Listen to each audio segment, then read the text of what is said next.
You learned in the conceptual videos that energy is defined as the ability to do work. Now, work is something we can calculate. It's equal to the force that's applied to something times the distance that we move it. So for instance, if I have a box and I use a force of 10 newtons to push it a distance of 5 meters, then I will have done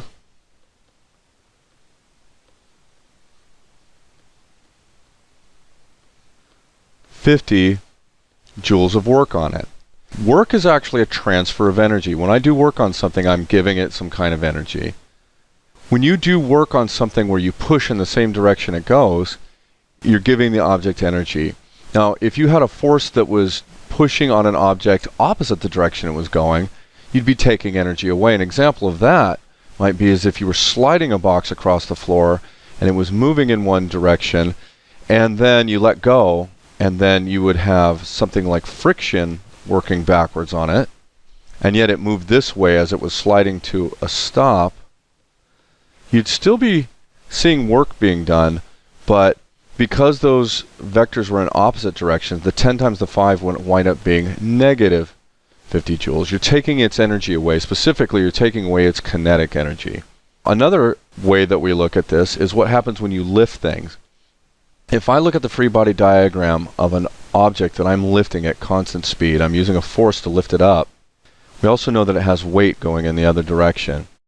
And if I lift it up at a constant speed, that means that the force that I'm applying is equal to that weight. So if I calculate the work done on it, I would say that the force is equal to the weight of the object, and the distance I lift it would be the height I lift it to. And you might actually recognize that the work being done here, mgh, is also our definition of potential energy. So when you do work on an object to lift it, you're giving it potential energy, and you can calculate that by taking the mass times gravity times height. One of the tricks of this is that you notice in every case we've done it so far, the force was either in the same direction that we moved it or in the opposite direction we moved it. There is a situation where, let's say I was holding a box up.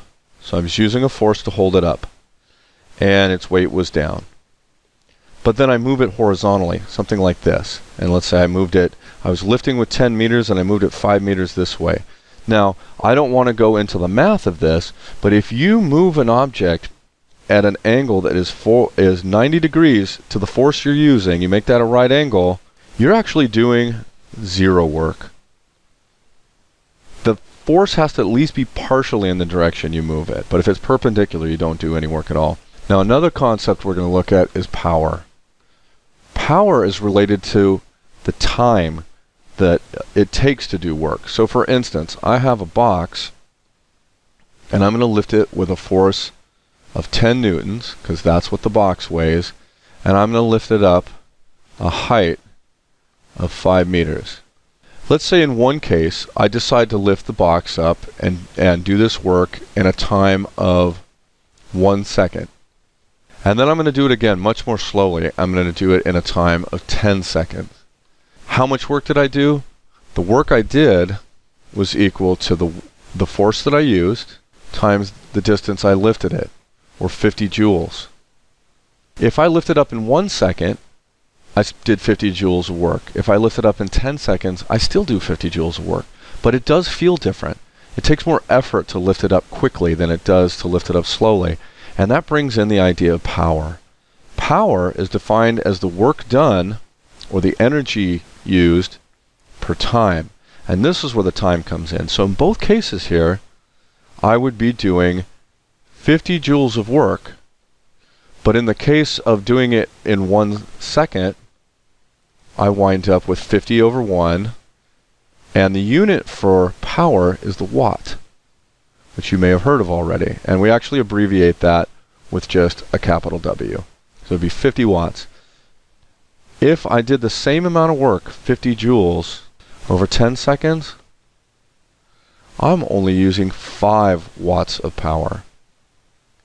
Like I said, that feels very differently. More power means I did the work more quickly.